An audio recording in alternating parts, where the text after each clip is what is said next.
Well, hello, friend, and welcome back to another episode of the Western Hippie Podcast. I'm your host, Michaela, here with my corgis, Tank and Willie, and today we are going to make the second foundational episode. If you have not heard of the first foundational episode that I recorded, it is not the last episode, but the episode prior titled How We Think is Greater Than and More Important Than What We Think. And my inspiration behind these foundational episodes is I'm going to give you a little backstory because if you know me, you know I always have to give a little bit of a backstory. And the backstory is I've really been sitting and contemplating on what is my goal in everything that I teach and everything that I am helping my clients, myself, and my friends and family with. What is my true goal and what is my true desire? And it is that we are not reliant on anyone to get the desired result that we want.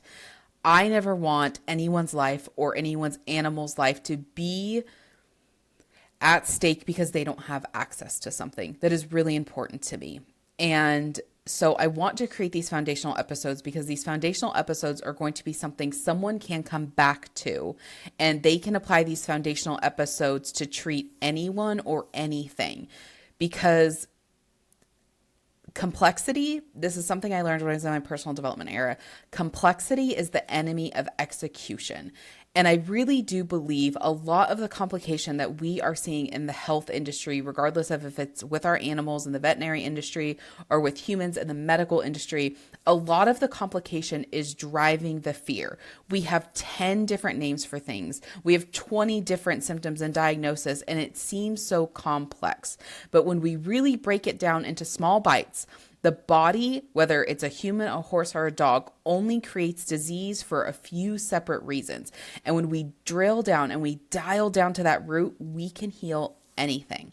And so one of the things that gets talked about, and I started learning about this concept about 12 years ago when I first entered the biohacking space. And if you don't know what the biohacking space is, like, I'm going to put it into my words. If you look up the definition, it can be a few different words. I'm going to put it into my words.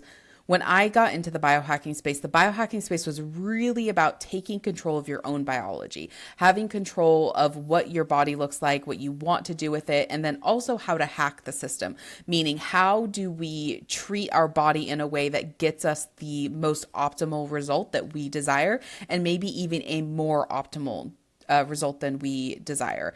And so in that, inflammation was talked about a lot, and inflammation is still talked about a lot. But what the foundation we're going to lay here today that I don't hear people talking about a lot is people will talk about inflammation and then they'll start talking about how the best way is to treat inflammation. So I'm actually going to use my dog Willie as an example today. He got sick in the fall of 2022. And when he got sick in the fall of 2022, I believe he was 8 at the time.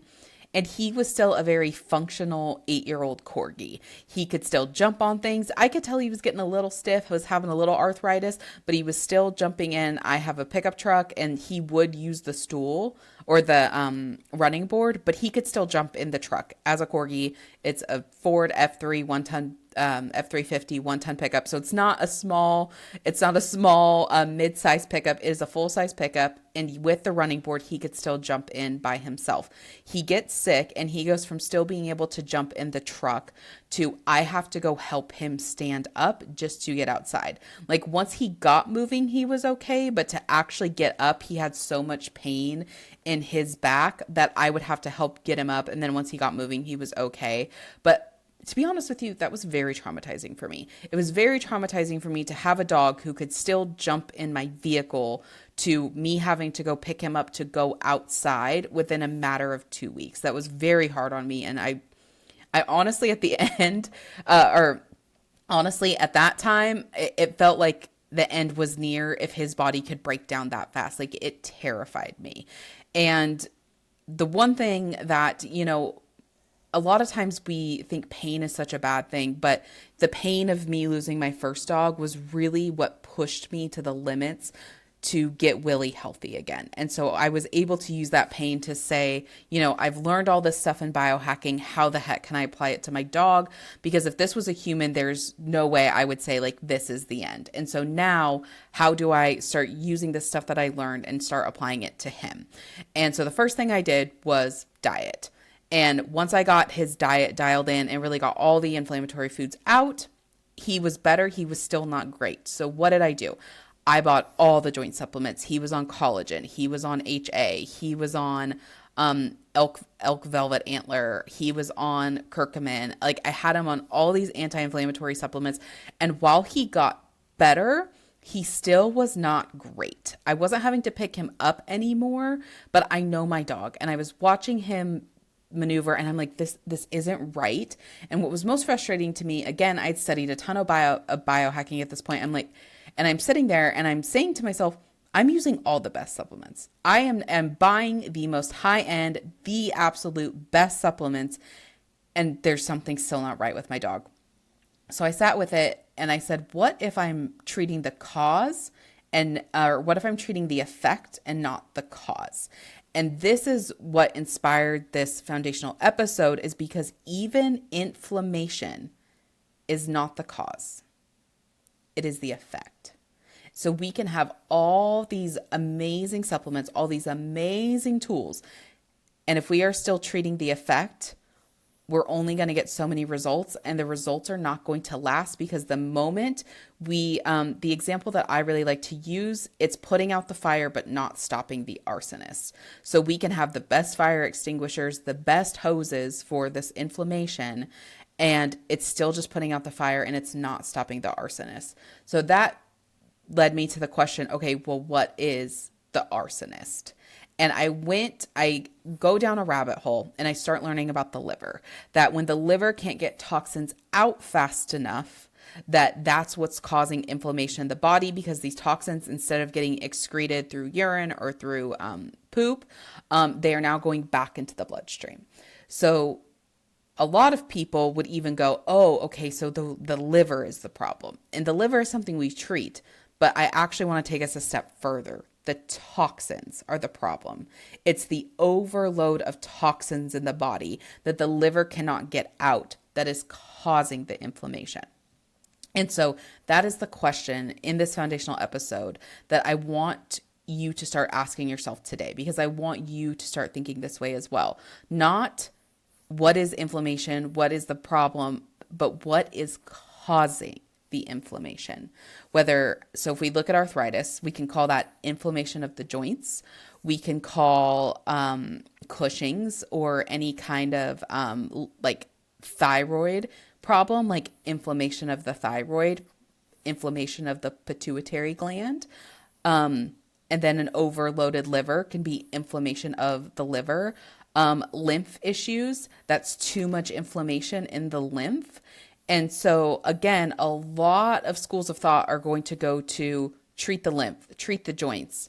And we want to keep going back a step further. Okay, well, what is even causing this inflammation in the first place? Because we want to get to the cause. Because when we heal the cause, when we heal the root, that is when the body will heal, and that is when the problem will actually go away. So I'm studying all of this about the liver and all about the toxins and all of these things. So I decided to run my own personal experiment.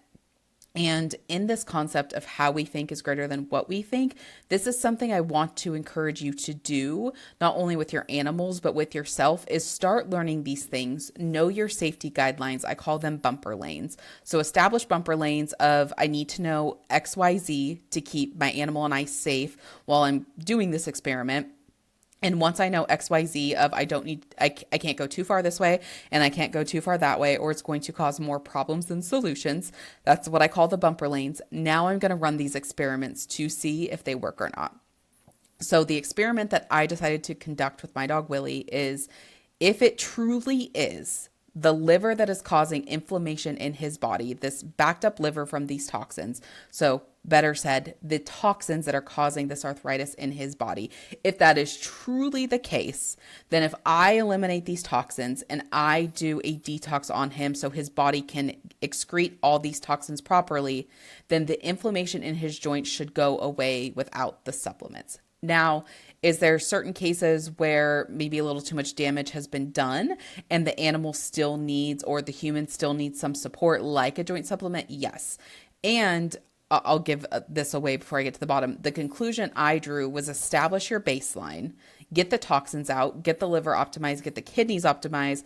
Then if you're having issues, then it's time to add a supplement, like a supplemental to support for whatever has the inflammation, whether it be thyroid, joints, liver, lymph, etc.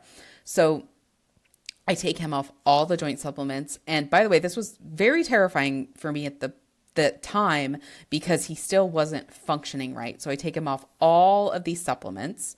I have him on a very low diet. Like the diet was very overly simplified because I wanted his body to not spend more time. I wanted his body to spend more time healing than it was digesting. So he was on a very simplified diet. So I've got the simplified diet. I start a liver support and I start a, heavy metal detox.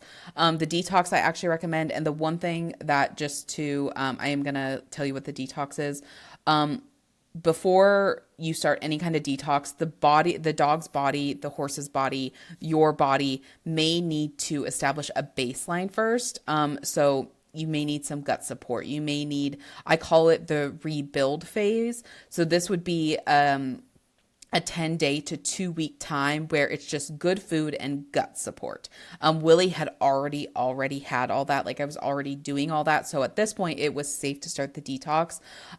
So like if the body is anemic, you don't want to go straight into a detox because pulling heavy metals out of the body can actually make us more anemic. So during a rebuild phase, for example, I would do, a very simplified diet like I did with Willie. I would do some gut support, and then I would do some stuff to start rebuilding the blood before I did the detox. I just want to put that in as a little bit of a disclaimer. Willie had already had all of that. I was already doing all of that. So it was safe for me to start him on a detox. And I use the cellular detox.